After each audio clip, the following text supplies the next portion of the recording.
Perfect ಆಗೋ ರೀತಿ ಹೆಚ್ಚು ರೀಟೇಕ್ ತಗೊಂಡಿದ್ದು ಯಾರು ಅಥವಾ ಯಾವ ಸೀನ್? ಯಾರೂ ಇಲ್ಲ, ರಚನಾ ರೈ ಅವರೇ. ಅವರು ಬಿಗಿನಿಂಗಿಂದಲೇ ನಾನು ಹೇಳಿದ್ದೆ ಅವ್ರಿಗೆ, ನಿಮಗೆ 2 ವೀಲರ್ ಓಡ್ಸೋಕ್ಕೆ ಬರಬೇಕು, ಈ ಕ್ಯಾರೆಕ್ಟರ್ಗೆ ಬೇಕಿದೆ ಅಂತ. ಬರುತ್ತೆ ಅಂತ ತುಂಬ ಕಾನ್ಫಿಡೆಂಟಾಗಿ ಹೇಳಿದರು ಅವರು.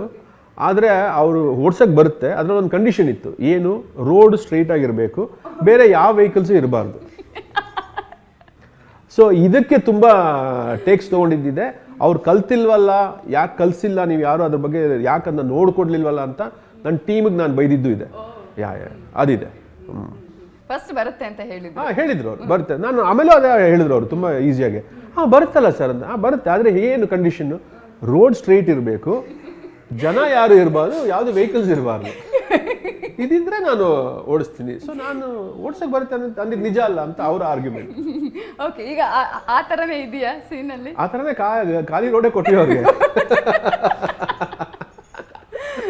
ಓಕೆ, ನೆಕ್ಸ್ಟ್ ಅದ್ರಲ್ಲಿ ಪಾಪ ದರ್ಶನ್ ಬೇರೆ ಹಿಂದೆ ಕೂತ್ಕೊಳ್ಬೇಕು. ಸೊ ಅವರು ಪಾಪ ಏನ್ ಮಾಡಿದ್ರೆ, ಓಕೆ ಏನೇ ಆದ್ರೂ ನಾನು ಕಾಲಿಟ್ಬಿಡ್ತೀನಿ ಕೆಳಗಡೆ ಅಂತ ಹೇಳಿ ಅವರು ಧೈರ್ಯ ತಗೊಂಡು ಮಾಡಿದ್ರು. ಎಷ್ಟು ಸಲ ರೀಟೇಕ್ ಆಗಿರ್ಬೋದು ಇದು? ಆಯ್ತು, ಸುಮಾರು ಸಲ ಆಯ್ತು. ಅದಾದ್ಮೇಲೆ ಅವ್ರು ಸೋಲೋ ಬರ್ಬೇಕಾದ್ರೆ ತುಂಬಾ ಸಲ ಆಯ್ತು. ಯಾಕಂದ್ರೆ ನಮಗ್ ಭಯ, ಕ್ಯಾಮ್ರಾ ಇಟ್ಕೊಂಡಿರೋರಿಗೆ ಭಯ, ಇವ್ರು ಯಾರನ್ನ ಬಂದು ಗುದ್ದುತ್ತಾರೆ ಅಂತ ಗೊತ್ತಿಲ್ಲ ಅಂತ. ಸೆಟ್ನಲ್ಲಿ ನಿಮ್ಮೊಳಗಿರುವ ಡೆವಿಲ್ ಯಾವಾಗ ಹೊರ ಬರ್ತಾ ಇತ್ತು? ನನಗೆ ಕೋಪ ಬರೋದು ಒಂದೇ ವಿಷಯದಲ್ಲಿ, ಏನಂದರೆ ನಿಮ್ಮ ಕೆಲಸ ನೀವು ಸರಿಯಾಗಿ ಮಾಡದೇ ಇದ್ದಾಗ. ಆ್ಯಂಡ್ ನಂಗೆ ಸ್ವಲ್ಪ ಸೆಟ್ ಡಿಸಿಪ್ಲಿನ್ ತುಂಬ ಇಷ್ಟ. ಅಂದರೆ ಎಲ್ಲರೂ ಇನ್ನೊಬ್ಬರನ್ನ, ಯಾರೇ ನಿಮ್ಮ ಸುತ್ತ ಯಾರೇ ಇರಲಿ, ಅವ್ರಿಗೆ ಕೊಡಬೇಕಾದಂಥ ರೆಸ್ಪೆಕ್ಟ್ ನೀವು ಕೊಟ್ಬಿಡ್ಬೇಕು. ಅದು ನಿಮಗೆ ಟೀ ತಂದು ಕೊಡೋರಾಗಿರ್ಬೋದು, ಬೇರೆ ಯಾರೇ ಲೈಟ್ ಮ್ಯಾನ್ ಆಗಿರ್ಬೋದು, ಯಾರೇ ಆಗಿರ್ಬೋದು, ಅವ್ರಿಗೆ ನೀವು ಕೊಡಬೇಕಾದಂಥ ಮರ್ಯಾದೆ ನೀವು ಕೊಡಬೇಕು. ಅದು ಕೊಡದೇ ಇದ್ದಾಗ ನನಗೆ ಕೋಪ ಬರುತ್ತೆ, ತುಂಬಾ ಕೋಪ ಬರುತ್ತೆ actually. Because it's a place, ಎಲ್ಲರೂ ಅಲ್ಲಿ 100 ಜನ ಕೈಗೂಡಿಸಿದ್ರೇ ನಿಮ್ಗೆ ಅವತ್ತಿನ ದಿವಸ ಶೂಟಿಂಗ್ ಆಗೋದು. ಯಾರು ಒಬ್ಬರಿಂದನೂ ಶೂಟಿಂಗ್ ಆಗೋಲ್ಲ. ಯಾರಾದ್ರು ಆ ಕಡೆ ಒಂದು ಚಿಕ್ಕ ವಿಷಯ, ನಿಮಗೆ ಒಬ್ಬ ಲೈಟ್ ತಂದಿಡೋ ಒಂದು ಕರೆಕ್ಟ್ ಟೈಮ್ ತಂದಿಡಲಿಲ್ಲ ಅಂದರೆ ನಿಮ್ಮ ಶಾರ್ಟ್ ಡಿಲೇ ಆಗುತ್ತೆ. ಸೊ ಎಲ್ಲರಿಗೂ ಕೊಡಬೇಕಾದಂಥ ರೆಸ್ಪೆಕ್ಟ್ ನಾವು ಕೊಡಲೇಬೇಕು. ಆ್ಯಂಡ್ ನಾವು ಏನಾದ್ರು ಪ್ರಿಪೇರ್ ಆಗಬೇಕು ಅಂತ ಹೇಳಿದರೆ ಅದು ಪ್ರಿಪ್ರೇಷನ್ ಸಮೇತ ಅಲ್ಲಿ ಬರಬೇಕು. ಅಲ್ಲಿ ಬಂದು ಪ್ರಿಪೇರ್ ಆಗೋದು ನನಗೆ ಇಷ್ಟ ಆಗೋದು. And major set discipline is very important for me. Okay, ಆ ಟೈಮಲ್ಲಿ ಕೋಪ ಬರುತ್ತೆ? ಹೌದೌದು, ತುಂಬ ಬರುತ್ತೆ. ತುಂಬಾ ಕೋಪ ಮಾಡ್ಕೊಂಡು ಆಮೇಲೆ ಬೇಜಾರು ಮಾಡ್ಕೊಂಡಿದ್ದು ಯಾವ್ದಾದ್ರು? ಇಲ್ಲ, ನಾನು ಆ ಥರ ರಿಗ್ರೆಟ್ ಮೋಡ್ಗೆ ಹೋಗಲ್ಲ. ಯಾಕಂದ್ರೆ ನಾನು ಕೋಪ ಮಾಡ್ಕೊಳ್ಳೋದೇ ಕಮ್ಮಿ. ನಾನು ಮಾಡ್ಕೊಂಡಾಗ ಅದಕ್ಕೊಂದು ವ್ಯಾಲಿಡ್ ರೀಸನ್ ಇದೆ. ನಾನು ಏನೇ ಮಾಡಿದ್ರು 10 ಸಲ ಯೋಚನೆ ಮಾಡಿನೇ ಮಾಡೋದು. ಕೋಪ ಬಂದರೆ ಸ್ವಲ್ಪ ಕಂಟ್ರೋಲ್ ಮಾಡೋದು ಕಷ್ಟ. ಯಾರು ತುಂಬ ಬೈಸ್ಕೊಂಡಿದ್ದಾರೆ? ಅವ್ರ ಹೆಸರೆಲ್ಲ ಬೇಡ ಬಿಡಿ. ಓಕೆ, ಬೈಸ್ಕೊಂಡವರಿದ್ದಾರೆ ಅಂತ ಆಯ್ತು. ಪ್ರೊಡ್ಯೂಸರ್ ಆಗಿ ಒಂದಷ್ಟು ಚಾಲೆಂಜಸ್ ನಿಮಗೆ ಬಂತು. ಆ ಟೈಮಲ್ಲಿ ತುಂಬ ಸಪೋರ್ಟಿವ್ ಆಗಿದ್ದವ್ರು ಯಾರು? ನನ್ನ ಫ್ಯಾಮಿಲಿ ಆ್ಯಂಡ್ ನನ್ನ ತಾಯಿ. Actually she is a very strong pillar for me. And ನನ್ನ ವೈಫ್, ನನ್ನ ಸಿಸ್ಟರ್ಸು, ನನ್ನ ಕಸಿನ್ ಸಿಸ್ಟರ್ಸು. ಆ್ಯಂಡ್ ಎಲ್ಲದಕ್ಕಿಂತ ಹೊರಗಡೆ ಅಂತ ಬಂದಾಗ ದರ್ಶನ್ ಆ್ಯಂಡ್ ಹಿಸ್ ವೈಫ್, ಅವರು ತುಂಬ ಸ್ಟ್ರಾಂಗಾಗಿ ನಮ್ಮ ಜೊತೆ ನಿಂತರು. ಆ್ಯಂಡ್ ಅಂದರೆ ನನಗೂ ಕೂಡ, ನನಗೆ ಇಷ್ಟು ಜನ ಫ್ರೆಂಡ್ಸ್ ಇದ್ದಾರೆ ಇಂಡಸ್ಟ್ರಿಲಿ ಅಂತ ನನಗೆ ಗೊತ್ತಿಲ್ಲ. ಬಿಕಾಸ್ ನಾನು ಒಂದು ಸಿನಿಮಾ ಮಾಡಿದ್ಮೇಲೆ I am totally cut off. ಸುಮಾರು ಜನ ಮೆಸೇಜಸ್ ಮಾಡಿದ್ರು, ಸುಮಾರು ಜನ ಇದು ಮಾಡಿದ್ರು, ಪ್ರೆಸ್ಸಿಂದ ಆಗಲಿ ಎಲ್ಲ ಕಡೆಯಿಂದನೂ. ಇಲ್ಲ ನಿಮ್ಗೆ ಆಗಬಾರ್ದಾಗಿತ್ತು ಈ ಥರ, ಬಟ್ ಖಂಡಿತ ಒಳ್ಳೇದಾಗುತ್ತೆ, ಸಿನಿಮಾ ಮುಗಿಯುತ್ತೆ ಅಂತ ಸುಮಾರು ಜನ ಇದು ಮಾಡಿದ್ರು. So I thank all of them lot actually. Yes, ಇದ್ರ ಮಿಡ್ಲಲ್ಲಿ ನಾನು ಕೇಳ್ತೀನಿ, ಅದೇ ಈ ಥರ ಆದಾಗ ಎಷ್ಟು ಟೈಮ್ ತಗೊಂಡ್ರಿ ನೀವು ಇದನ್ನು ಸ್ವಲ್ಪ ಅರಗಿಸ್ಕೊಳ್ಳೋದಕ್ಕೆ? ನಾನು ಯಾವಾಗಲೂ ಒಂದು ಪ್ಲ್ಯಾನ್ ಬಿ ಇಟ್ಕೊಂಡಿರ್ತೀನಿ. ಇದು ನನಗೆ ಮುಂಚೆಯಿಂದನೂ ಒಂದು ಅಭ್ಯಾಸ ಆಗಿರೋಂಥ ಒಂದು ವಿಷಯ. ಇನ್ಫ್ಯಾಕ್ಟ್ ನನ್ನ ಟೀಮಲ್ಲಿ ಯಾರನ್ನೇ ಕೇಳಿದ್ರು ಅವ್ರು ನಿಮ್ಗೆ ಹೇಳ್ತಾರೆ, ಓಕೆ ಇದೇನೋ ಈ ಥರ ಹೆಚ್ಚು ಕಮ್ಮಿ ಆಗಿದೆಯಲ್ಲ, ಇವಾಗ ಈ ಸೀನ್ ಹಿಂಗೆ ಆಗ್ತಾ ಇದೆಯಲ್ಲ, ಇದೇನು ಮಾಡಬೇಕಂದ್ರೆ ಇಮಿಡಿಯೇಟ್ಲಿ ಒಂದು ಪ್ಲ್ಯಾನ್ ಬಿ ಇಟ್ಕೊಂಡಿರ್ತೀನಿ ನಾನು. ಇದಲ್ಲ ಅಂದರೆ ಇದು ಮಾಡೋಣ, ಇದಲ್ಲ ಅಂದರೆ ಇದು ಮಾಡೋಣ ಅಂತ ಒಂದು ಪ್ಲ್ಯಾನ್ ಬಿ ಇಟ್ಕೊಂಡಿರ್ತೀನಿ. ಸೊ ಇಲ್ಲಿ ಪ್ರಾಬ್ಲಿ ನನ್ನ ಮೈಸೂರಿಂದ ಬೆಂಗಳೂರಿಗೆ ಬಂದಂಥ ಒಂದು ಜರ್ನಿ ಅಷ್ಟೇ. ಆ ಜರ್ನಿಲಿ ಮಾತ್ರ ನಾನು ಸ್ವಲ್ಪ ಬ್ಲ್ಯಾಂಕ್ ಆದೆ. ಆ್ಯಂಡ್ ಆ ದಿನ ನಾನು ಬ್ಲ್ಯಾಂಕ್ ಆದೆ. More than anything else for Darshan actually. This is still something which is manageable actually, but that is life. ಓಕೆನಾ? ಸೊ ಅದನ್ನು ಯೋಚನೆ ಮಾಡಿದ್ರೆ ನಾನು ಸ್ವಲ್ಪ ಬ್ಲ್ಯಾಂಕ್ ಆದೆ. ಆ್ಯಂಡ್ ನನಗೆ ಬರ್ತಾ ಇರ್ಬೇಕಾದ್ರೆ ನನಗೆ ಇದ್ದಿದ್ದಂದರೆ ಒಂದು ಕಮಿಟ್ಮೆಂಟ್. ನನಗೆ ಫಸ್ಟ್ ಸೈನ್ ಮಾಡಿದ್ದು ನಮ್ಮ ಜೊತೆ ಸಾರೆಗಾಮದವರು ಆ್ಯಕ್ಚುಲಿ. ಅವರೇ ಫಸ್ಟು ಬಂದು ಮುಗಿಬಿದ್ದು ನಮ್ಗೆ ಈ ಸಿನಿಮಾ ಬೇಕೇ ಬೇಕು ಅಂತ ಹೇಳಿ ನನ್ನ ಬಿಡ್ದ ಹಾಗೆ ಒಂದು ಅಡ್ವಾನ್ಸ್ ಕೊಟ್ಟು ಕಾಂಟ್ರಾಕ್ಟ್ ಮಾಡ್ಕೊಂಡು ಹೋದವರು ಸಾರೆಗಾಮ. ಫಸ್ಟ್ ಒಂದು ಪೇಮೆಂಟ್ ಅಂತ ಬಂದಿದ್ದು ನಮಗೆ, ಕಾಂಟ್ರಾಕ್ಟ್ ಅಂತ ಆಗಿದ್ದು. ಅವ್ರು ನನಗೆ ಜ್ಞಾಪಕ ಬಂದರು, ಯಾಕಂದರೆ ಅವ್ರು ದುಡ್ಡು ಕೊಟ್ಟಿದ್ದಾರೆ ನಮಗೆ. ಸೊ ಅವ್ರಿಗೊಂದು ಫೋನ್ ಮಾಡಿದೆ ನಾನು. ಫೋನ್ ಮಾಡಿ, ಈ ಥರ ಇದೆ ಪರಿಸ್ಥಿತಿ, ನೀವೇನು ಮಾಡಬೇಕು ಹೇಳಿ, ನಿಮ್ಗೆ ಬೇಕಾದ್ರೆ ನಿಮ್ಮ ದುಡ್ಡನ್ನ ನೀವು ವಾಪಸ್ ತೊಗೊಳ್ಳಿ ಅಂತ. ನೀವೇನು ಸರ್ ಈ ಥರ ಮಾತಾಡ್ತಾ ಇದ್ದೀರಾ, ಯಾರು ಈ ಥರ ಎಲ್ಲ ಕೇಳಲ್ಲ, ನೀವು ಯಾಕೆ ಆ ಥರ ಕೇಳ್ತಾರೆ? We are with you sir, don't worry, ಅದೇನಾಗುತ್ತೆ ಆಮೇಲೆ ನೋಡೋಣ ಸರ್, ಯು ಪ್ಲೀಸ್ ರಿಲ್ಯಾಕ್ಸ್, ನೀವು ವಾಪಸ್ ಬೆಂಗಳೂರಿಗೆ ಬನ್ನಿ, ಆಮೇಲೆ ನೋಡ್ಕೊಳ್ಳೋಣ ಇದ್ದಂತ ಅವರು ನನ್ನ ಜೊತೆಗೆ. ಹೌದು. ಅದರಲ್ಲೆಲ್ಲ ನಾನು ಸ್ವಲ್ಪ ಇನ್ಸ್ಟೆಂಟ್ ಆ್ಯಕ್ಚುಲಿ ಇದಾದರೆ ಏನು ಅದಾದರೆ ಏನು ಅದು ಸ್ವಲ್ಪ ನಾನು ಇನ್ಸ್ಟೆಂಟಾಗಿ ರಿಯಾಕ್ಟ್ ಮಾಡ್ತೀನಿ ಅದಕ್ಕೆ. ಸೊ ಅದು ಆಗಿದ್ದುಂಟು. ಈ ಸಿನಿಮಾ 100% ಮಾಸ ಅಥವಾ ಕ್ಲಾಸಿಕ್ ಇರುವಂತಹ ಮಾಸ? 100% mass, 100% mass actually. And class people also can watch. ಯಾಕಂದ್ರೆ ನೀವು ದರ್ಶನ್ ಕಾಸ್ಟ್ಯೂಮ್ಸು ಅದು ಇದೆಲ್ಲ ನೋಡಿದಾಗ, ಆ್ಯಟಿಟ್ಯೂಡ್ ಎಲ್ಲ ನೋಡಿದಾಗ ಆ್ಯಕ್ಚುಲಿ ಅದು ಇದೆ, ವೆರಿ ಕ್ಲಾಸಿ ಟಚ್ ಇದೆ ಕ್ಯಾರೆಕ್ಟರ್ಗೆ.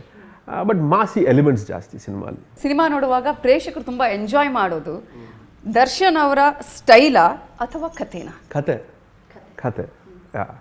ಆ್ಯಕ್ಚುಲಿ ತುಂಬ ಸೀರಿಯಸ್ ಆದ ಸಿನಿಮಾ. ಅಲ್ಲಲ್ಲಿ ಆ ಕಾಮಿಡಿ ಎಲಿಮೆಂಟ್ಸ್ ತುಂಬ ಚೆನ್ನಾಗಿದೆ, ಅದ್ಭುತವಾದ ಟೈಮಿಂಗ್ ಆ್ಯಂಡ್ ಅದ್ಭುತವಾದ ಆ್ಯಕ್ಟಿಂಗ್ ಎಲ್ಲರಿಂದನೂ. So the cinema in totality. Darshan ಅವರು ಸಾಮಾನ್ಯವಾಗಿ ಯಜಮಾನ, ಸಾರಥಿ ಈ ಥರದ ಒಂದಷ್ಟು ಪಾಸಿಟಿವ್ ಇರುವಂತಹ ಟೈಟಲ್ ಇರುವಂತಹ ಸಿನಿಮಾಗಳನ್ನು ಮಾಡ್ಕೊಂಡು ಬಂದಂಥವ್ರು. ಇದು ದರ್ಶನ್ ಅವರ ನೆಗೆಟಿವ್ ಅನ್ನುವಂಥ, ಅಂದರೆ ದರ್ಶನ್ಗೆ ಅವರ ಡೆವಿಲ್ ಅನ್ನುವಂಥದ್ದು ಅದು ನೆಗೆಟಿವ್ ಇರುವಂತಹ ಒಂದು ಟೈಟಲ್ ಅಂತ ಹೇಳಿ. ಈ ಆಯ್ಕೆ ಆದಂತಹ ಸಂದರ್ಭದಲ್ಲಿ ಇದು ಏನಾದರೂ ನೆಗೆಟಿವ್ ಆಗುವಂತಹ ಚಾನ್ಸಸ್ ಇದೆಯಾ ಅಂತ ಹೇಳಿದ್ರೆ ಜನ ಏನು ಡೆವಿಲ್ ಅಂತ ಇದೆ ಅಂತ ಹೇಳಿ? ದರ್ಶನ್ ಇವಾಗ ಕುರುಕ್ಷೇತ್ರನೂ ಮಾಡಿದಾರಲ್ಲ, ದಟ್ಸ್ ಆಲ್ಸೋ ನೆಗೆಟಿವ್ ಕ್ಯಾರೆಕ್ಟರ್ ಅಲ್ಲ. C for an actor that is the challenge. ಪಾಪ ನೀವು ಅವ್ರನ್ನ ಒಂದು ಚೌಕಟ್ಟು ಹಾಕ್ಬಿಟ್ರೆ ಅವ್ರಿಗೆ ಕಷ್ಟ ಆಗುತ್ತೆ. ಬಟ್ ಅದನ್ನ ನಾನು ದರ್ಶನಲ್ಲಿ ಅದೇ ನಿಮ್ಗೆ ನೋಡೋಕೆ ಸಿಗೋದು. ಆ್ಯಕ್ಚುಲಿ ಅವರು ಈ ಥರ ಸಿನಿಮಾಗಳು ಮಾಡಿದ್ದಾರೆ, ಆ ಕಡೆ ಕುರುಕ್ಷೇತ್ರನೂ ಮಾಡಿದ್ದಾರೆ, ಆ್ಯಂಡ್ ಸಂಗೊಳ್ಳಿ ರಾಯಣ್ಣನೂ ಮಾಡಿದ್ದಾರೆ. ಸೊ ಆ ವೇರಿಯೇಷನ್ ಸಿಕ್ಕಾಗಲೇ ಅವ್ರಿಗೆ as an actor he'll feel very happy about himself. ನಾನು ಏನೋ ಒಂದು ಹೊಸ್ತು ಮಾಡಿದೆ ಅಂತ. ಆ ಒಂದು ಇದರಲ್ಲಿ ಯೋಚನೆ ಮಾಡಿದ್ರೆ definitely devil was made for Darshan. ಅಂದರೆ ಅವ್ರಿಗೆ ತುಂಬಾ ಇಷ್ಟಪಟ್ಟು ಅಷ್ಟೇ ಎಂಜಾಯ್ ಮಾಡ್ಕೊಂಡು ಮಾಡಿದಂಥ ಕ್ಯಾರೆಕ್ಟರ್ ಅದು. ನಾರ್ಮಲ್ ಆಗಿ ಎಲ್ಲರೂ ಕೂಡ ಮಿಲನ ಪ್ರಕಾಶ್ ಅಂತಲೇ ಕರೀತಾರೆ ನಿಮ್ಮನ್ನು. ಈಗ ಪ್ರಕಾಶ್ ವೀರ ಆಗಿದ್ದೀರಿ. ಈ ಹೆಸರು ಬದಲಾವಣೆಗೆ ಏನಾದರೂ ಒಂದಷ್ಟು ಕಾರಣ? ನನ್ನ ತಂದೆ ಕಾರಣ. ಓಕೆ. ಅಂದರೆ ಆ್ಯಕ್ಚುಲಿ ಪ್ರಕಾಶ್ ಜಯರಾಮ್ ಅಂತ ನನಗೆ ಇಷ್ಟ. ಆ ಹೆಸರು ನಂಗೆ ತುಂಬ ಇಷ್ಟ. ನನ್ನ ತಂದೆ ಹೆಸರು ಜಯರಾಮ್ ಅಂತ. ಸೊ ಅವ್ರಿಗೆ ಯಾವಾಗಲೂ ಸ್ವಲ್ಪ ಬೈಯೋರವರು.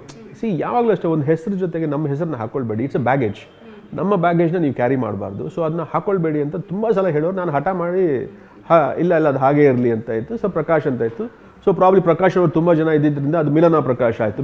ಆಫ್ಟರ್ ಮಿಲನ ಫಸ್ಟ್ ಪಿಕ್ಚರ್ ಖುಷಿ ಬಂದಾಗ ಖುಷಿ ಪ್ರಕಾಶ್ ಅಂತ ಇತ್ತು. ಸೊ ಅದೆಲ್ಲ ಪ್ರಿಫಿಕ್ಸಸ್ ನಡೀತಾ ಇತ್ತು.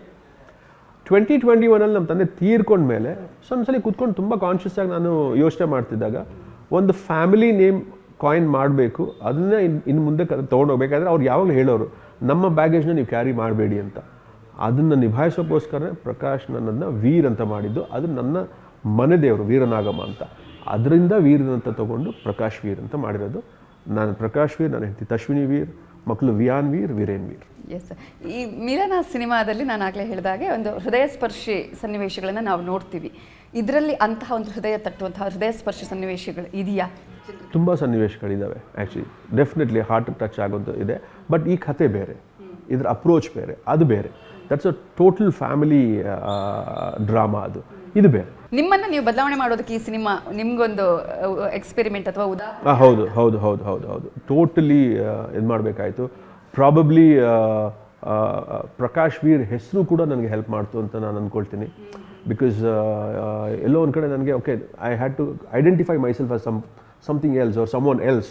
ಆ್ಯಂಡ್ ನನಗೆ ಬೇರೆ ಏನೋ ಹೊಸದು ನಾನು ಪ್ರಯತ್ನ ಮಾಡಬೇಕು ಅಂತ ಬಂದಾಗ ಇದೆಲ್ಲವೂ ನನಗೆ ಹೆಲ್ಪ್ ಆಯಿತು, ಎಲ್ಲ ಹೆಲ್ಪ್ ಮಾಡ್ತು ಅಂತ ನಾನು ಅಂದ್ಕೊಳ್ತೀನಿ. And it's a totally different cinema ಕೂಡ. ಫೈನಲ್ ಆಗಿ ವಾಟ್ ನೆಕ್ಸ್ಟ್ ಅನ್ನೋಂಥದ್ದು ನನಗೂ ಗೊತ್ತಿಲ್ಲ.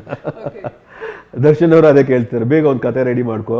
ಮೊನ್ನೆ ಅವ್ರನ್ನ ಮೀಟ್ ಮಾಡಿದಾಗ ಹೇಳ್ತಾ, ನನ್ನ ಹೆಂಡ್ತಿಗೆ ಹೇಳ್ತಾ ಇರ್ತಾನೆ, ತಂಗಿ ನೋಡಮ್ಮ ಅವ್ರಿಗೆ ಹೇಳ್ಬಿಡು ಟೈಮ್ ವೇಸ್ಟ್ ಮಾಡಬೇಡ ಅಂತ, ಬೇಗ ಒಂದು ಕತೆ ರೆಡಿ ಮಾಡ್ಕೊಳ್ಳಿ, ಇನ್ನೊಂದು ಸಿನಿಮಾ ಶುರು ಮಾಡೋ, ಇಲ್ಲಾಂದರೆ 5 ವರ್ಷ ಮಾಯ ಆಗ್ಬಿಡ್ತಾನೆ ಪ್ರಕಾಶ್ ಅಂತ. ಬಟ್ ಐ ಮೀನ್ ಅದು it's not a conscious decision. ಒಳ್ಳೆ ಸ್ಕ್ರಿಪ್ಟ್ ಸಿಕ್ಕಾಗ ಇಮಿಡಿಯೇಟಾಗಿ ಶುರು ಮಾಡಬೇಕಂದ್ರೆ ಮಾಡ್ತೀವಿ. ಈಗ ಇದು ಒಂದು ಈ ರೀತಿಯಾಗಿ ನಿಮ್ಮ ಡ್ರೀಮ್ ಪ್ರಾಜೆಕ್ಟ್ ಅಂತೇಳಿ ಆ ಥರ ಬೇರೆ ಯಾವುದಾದ್ರೂ ಒಂದು ರೀತಿಯ ಈ ಥರದ ಒಂದು ಕಾನ್ಸೆಪ್ಟ್ಗಳು ಮಾಡಬೇಕು ಅನ್ನುವಂಥದ್ದು ಯಾವುದಾದ್ರೂ ಇದೆಯಾ ತಲೆ? ಒಳ್ಳೆ ಕಥೆಗಳು ಹೇಳಬೇಕು ಅನ್ನೋದು ಮಾತ್ರ ಇದೆ. ಅದೊಂದು ಉದ್ದೇಶ ಇದೆ ಅಷ್ಟೇ. ಒಳ್ಳೆ ಕಥೆಗಳು ಹೇಳಬೇಕು and it should make an impact. ಯಾರೇ ನೋಡಿದ್ರು ಅದು it should make an impact. ಆ ಥರ ಒಂದು ಸಿನಿಮಾಗಳನ್ನ ಮಾಡಬೇಕನ್ನೋದು ಮಾತ್ರ ಇದೆ ಅಷ್ಟೇ. ಓಕೆ. ಕೊನೆಯದಾಗಿ ನಮ್ಮ ವೀಕ್ಷಕರಿಗೆ ಏನು ಹೇಳೋದಕ್ಕೆ ಬಯಸ್ತೀರಿ? ಕೊನೆಯದಾಗೆ ಎಲ್ಲರಿಗೂ ಹೇಳೋದು ಇಷ್ಟೇ, ನೀವೇ ಇಷ್ಟೊತ್ತು ನನ್ನ ಹತ್ರ ಮಾತಾಡಿದ್ದೀರಾ, ಇದ್ರ ಜರ್ನಿನ ನೀವು ಎಕ್ಸ್ಪ್ಲೈನ್ ಮಾಡಿದ್ದೀರಾ, ನನ್ನ ಹತ್ರನೂ ತಿಳ್ಕೊಂಡಿದ್ದೀರಾ. ಸೊ 11ನೇ ತಾರೀಕು ನಾವು ಸಿನಿಮಾನ ರಿಲೀಸ್ ಮಾಡ್ತಾ ಇದ್ದೀವಿ. ಆ್ಯಂಡ್ ನಮ್ಮ ಪ್ರಾಮಿಸ್ ನಿಮ್ಗೆ ಏನಂದರೆ ಇಟ್ಸ್ ಅ ಪ್ರಾಪರ್ ಪಕ್ಕಾ commercial film, all in all entertainer. ನೀವು ಬನ್ನಿ, ನೋಡಿ, ಮಜಾ ಮಾಡಿ. ಸಿನಿಮಾನ ನೀವು ಎಂಟರ್ಟೈನ್ಮೆಂಟ್ ಆಗಿ ನೋಡಿ, ಬೇರೆ ಯಾವುದೇ ಆಸ್ಪೆಕ್ಟಲ್ಲಿ ನೋಡಬೇಡಿ. ಅದನ್ನು ನಾನು ಎಲ್ರಿಗೂ ಹೇಳ್ತೀನಿ. ಸಿನಿಮಾನ ನೀವು ಬೇರೆ ಪರ್ಸ್ನಲ್ ಇಶ್ಯೂಸ್ಗಾಗಲಿ, ಪರ್ಸ್ನಲ್ ಇದಕ್ಕಾಗಲಿ ನೀವು ಕನೆಕ್ಟ್ ಮಾಡ್ಕೊಳಕ್ಕೆ ಹೋಗಬೇಡಿ. This is an entertainment aspect actually. ನಾವು ಸಿನಿಮಾ ಶುರು ಮಾಡಿದ್ದೆ ಯಾವಾಗಲೂ, ಅದ್ರ ಕಥೆ ನಾವು ಮಾತಾಡಿದ್ದೆ ಯಾವಾಗಲೂ, ಅದು ಇವಾಗ ತೆರೆ ಮೇಲೆ ಮೂಡ್ ಬರ್ತಾ ಇದೆ. ಸೊ ಅದನ್ನು ಸಿನಿಮಾ ಥರ ನೋಡಿ ಎಂಜಾಯ್ ಮಾಡಿ. ಓಕೆ, ಈ ಸಾರಥಿ ಬಂದಾಗಲೂ ಕೂಡ ಆ ತಲೆಯಲ್ಲಿ ಹೊತ್ತು ಮೆರೆಸಿದ್ರು ಅಭಿಮಾನಿಗಳು. ಈಗ ಡೆವಿಲ್ನ್ ಕೂಡ ಆ ರೀತಿಯ ನಿರೀಕ್ಷೆ ಇದೆಯಾ, ಹೇಗೆ? ನಾನು ದರ್ಶನ್ ಫ್ಯಾನ್ಸ್ಗೆ ಇಷ್ಟೇ ಹೇಳೋದು, ಥ್ಯಾಂಕ್ ಯು. ಸ್ಯಾಟಲೈಟ್ ರೈಟ್ಸ್ಗೆ ಸಂಬಂಧಪಟ್ಟ ಹಾಗೆ ಆ ಮಾತುಕತೆಗಳೆಲ್ಲ ಆಗಿದೆಯಾ? ಡಿಸ್ಕಷನ್ಸ್ ನಡೀತಾ ಇದೆ. I think probably in few days ಅದು ಕ್ಲೋಸ್ ಮಾಡ್ತೀವಿ. ಡಬ್ಬಿಂಗ್ ವಿಚಾರದಲ್ಲಿ ಏನಾದರೂ ಬೇರೆ ಡಬ್ಬಿಂಗ್ ಇದೆ, ಬಟ್ ನಾವೀಗ ಸದ್ಯಕ್ಕೆ ಕನ್ನಡ ಅಂತಲೇ ನಾವು ಕಾನ್ಸಂಟ್ರೇಟ್ ಮಾಡ್ತಿರೋದ್ರಿಂದ ಬೇರೆ ಯಾವ ವಿಷಯಕ್ಕೂ ನಾವು ತಲೆ ಹಾಕಕ್ಕೆ ಹೋಗಿಲ್ಲ. ಸಿನಿಮಾ ಸಕ್ಸಸ್ ಆಗ್ತಾ ಇದೆ ಅನ್ನುವಂತಹ ನಂಬಿಕೆ ಜೊತೆಗೆ, ಯಾಕಂದರೆ ಎಲ್ಲ ಅಭಿಮಾನಿಗಳು ಈಗಾಗಲೇ ಕಾಯ್ತಾ ಇದ್ದಾರೆ, ಬಹಳ ನಿರೀಕ್ಷೆ ಇರುವಂತಹ ಒಂದು ಸಿನಿಮಾ, ಆ ಸಿನಿಮಾ ಸಕ್ಸಸ್ ಆಗಲಿ ಅಂತ ನಾವು ಕೂಡ ಆಶಿಸ್ತೇವೆ. ಥ್ಯಾಂಕ್ ಯು ವೆರಿ ಮಚ್ ನಮ್ಮ ಈ ಕಾರ್ಯಕ್ರಮದಲ್ಲಿ ಜಾಯ್ನ್ ಆಗಿ ಮಾತನಾಡಿದ್ದಕ್ಕೆ. Thank you so much, pleasure, thank you.